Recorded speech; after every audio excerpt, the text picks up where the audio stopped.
Hello students, तो today we will discuss the effect of partial pressure on the solubility. ठीक है, तो हमें प्रेशर का इफेक्ट देखना है कि सोल्युबिलिटी पे क्या इफेक्ट पड़ता है प्रेशर का, और इसी कंडीशन को हम बोलते हैं हेनरीज लॉ। इसी को बोला जाता है Henry law. Examination point of view से बहुत इंपॉर्टेंट है। हेनरी लॉ से हर बार एग्जाम में क्वेश्चन आता ही आता है, चाहे वो किसी फॉर्म में पूछे, आपसे डेरिवेशन पूछे, इससे रिलेटेड न्यूमेरिकल पूछे, या फिर इसकी डेफिनेशन पूछे, कुछ भी पूछे, हेनरी लॉ से आपको क्वेश्चन मिलेगा ही मिलेगा। ठीक है, तो अभी हम देखते हैं कि जो पार्शियल प्रेशर है ना, उसका क्या इफेक्ट पड़ता है सोल्युबिलिटी ऑफ गैसेस पे।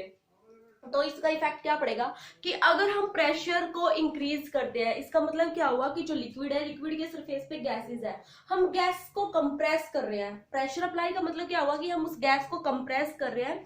अगर वो हमारी गैस कंप्रेस होगी तो क्या होगा, उसकी सोल्युबिलिटी इंक्रीज होती है। तो सीधे से वे में हम क्या बोल सकते हैं कि अगर हम पार्शियल प्रेशर को इंक्रीज करते हैं, प्रेशर इंक्रीज करते हैं, तो हमारी जो सोल्युबिलिटी है वो भी क्या होती है, इंक्रीज होती है। Solubility also increases. ठीक है, इस तरह से हम इसको देख सकते हैं कि मान के चलो हम क्या करते हैं, एक सिस्टम लेके चलते हैं, हम सिस्टम के थ्रू इसको देखते हैं कि हमारा एक सिस्टम है, एक सिस्टम ए ले रहे हैं हम, एक सिस्टम बी ले रहे हैं। ठीक है, ये बी है और ये ए है। यहाँ पे ये सॉल्यूशन है और इसके ऊपर ये गैस के पार्टिकल है। ठीक है, एक गैस, ये क्या है, सॉल्यूशन है, यहाँ पे गैस है।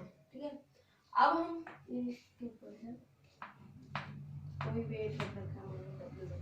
ठीक है, ये चीज है। अब हम क्या करते हैं, दूसरे वाला ये सिस्टम देखते हैं। यहाँ पे भी हमारा क्या है, मान लो सॉल्यूशन वाला पार्ट है, ये हमारा गैस वाला पार्ट है।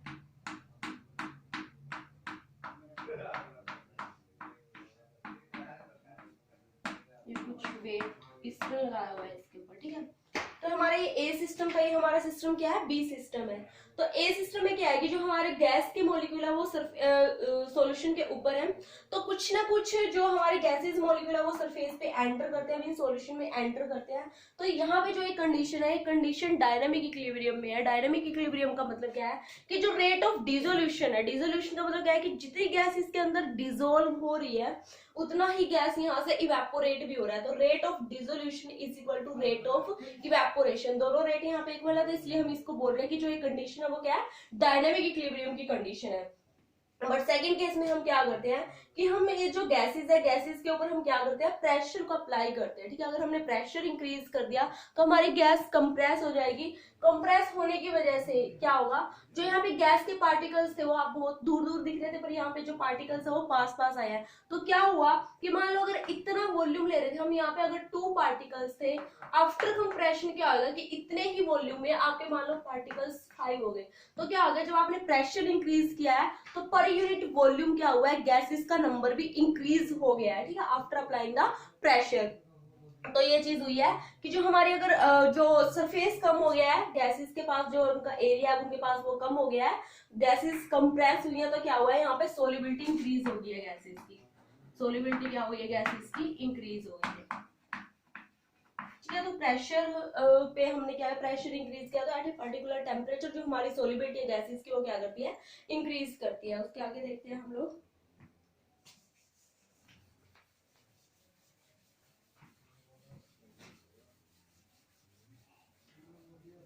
इसी को अगर हमें स्टेटमेंट के टर्म में लिखना हो तो हम इसको किस तरीके से लिख सकते हैं कि जो मास ऑफ गैस है ना, the mass of A gas,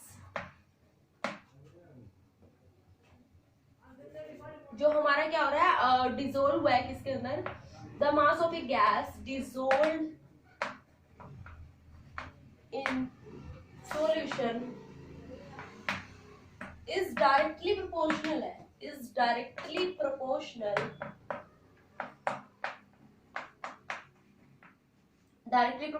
to the pressure of the solution at a particular temperature, ठीक है, तो मैथमेटिकली हम इस टर्म को कैसे लिख सकते हैं, जो हमारा मास है गैस का वो किसके डायरेक्टली प्रोपोर्शनल है, प्रेशर के। अगर हम प्रोपोर्शनलिटी को हटाएंगे तो यहाँ पे कांस्टेंट आएगा m इज इक्वल टू के, तो हमारा ये आ गया, ठीक है। इस तरीके से हम लिख सकते हैं। अगर हम मास की जगह पे सोल्युबिलिटी ले लें गैस की, ठीक है, मास की जगह पे हम क्या ले लें, सोल्युबिलिटी ले लेते हैं, कि जो सोल्युबिलिटी है ना, यहाँ पे बस सोल्युबिलिटी ले लेते हैं गैस की जो डिसॉल्व किया है सॉल्यूशन में, उसको हम डायरेक्टली प्रोपोर्शनल बता देते हैं किसके, प्रेशर के, ठीक है। अगर हम इसको प्रेशर के डायरेक्टली प्रोपोर्शनल बता देते हैं तो उस चीज को हम बोलते हैं हेनरीज लॉ, ठीक है। तो हेनरी का लॉ है, क्वांटिटेटिवली किसने डिस्क्राइब किया था, हेनरी ने 1803 में। क्वांटिटेटिवली, ये तो अभी हम क्वालिटी बता रहे थे कि प्रेशर इंक्रीज कर रहा है तो सोल्युबिलिटी इंक्रीज हो रही है। क्वांटिटेटिवली किसने बताया, हेनरी ने बताया, ठीक है, हेनरी ने बताया। और कब बताया, 1803 में उसने बताया, ठीक है। तो उसने मास की जगह पे क्या लिया, सोल्युबिलिटी लिया, ठीक है। और सोल्युबिलिटी को भी वो किसकी टर्म में रिप्रेजेंट कर रहा है, यहाँ पे जो हमारी सोल्युबिलिटी है वो उसको किस में ले रहा है, मोल फ्रैक्शन में। किसमें ले रहा है, मोल फ्रैक्शन में।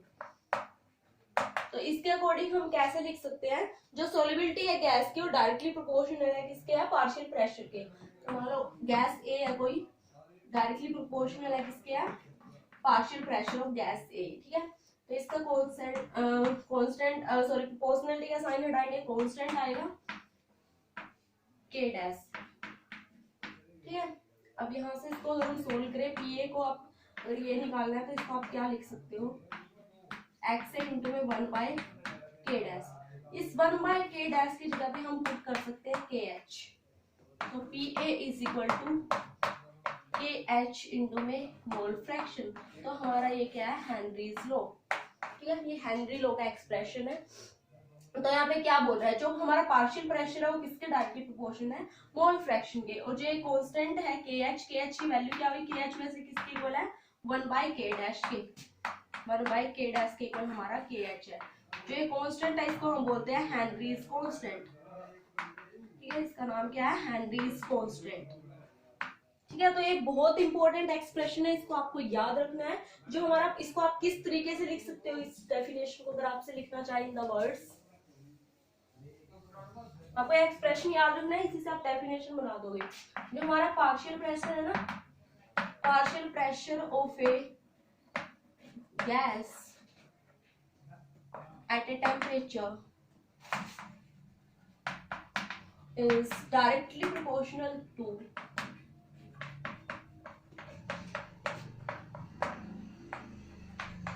mole fraction of a gas in equilibrium to the solution. The solution में dissolved है उसके equilibrium में to the solution at a particular temperature. तो आपकी डेफिनेशन है हेनरीज लॉ की, ठीक है। और ये इसका एक्सप्रेशन है, इसको आप ध्यान रख लोगे, this is the most important. इसको आप ध्यान रखोगे कि जो हमारा पार्शियल प्रेशर हो किसके इक्वल होता है, के एच इंटू एक्स। जो हमारा के एच है यहाँ पे वो क्या है, हेनरीज कांस्टेंट है, ठीक है। और एक्स हमारा क्या है, मोल फ्रैक्शन है। तो आज हमने हेनरी लॉ के बारे में पढ़ा, ठीक है। कल हम इसके ग्राफ्स पढ़ेंगे, इसकी हम एप्लीकेशंस पढ़ेंगे हेनरीज लॉ की, ठीक है। आज के लिए इतना ही, ओके, थैंक यू।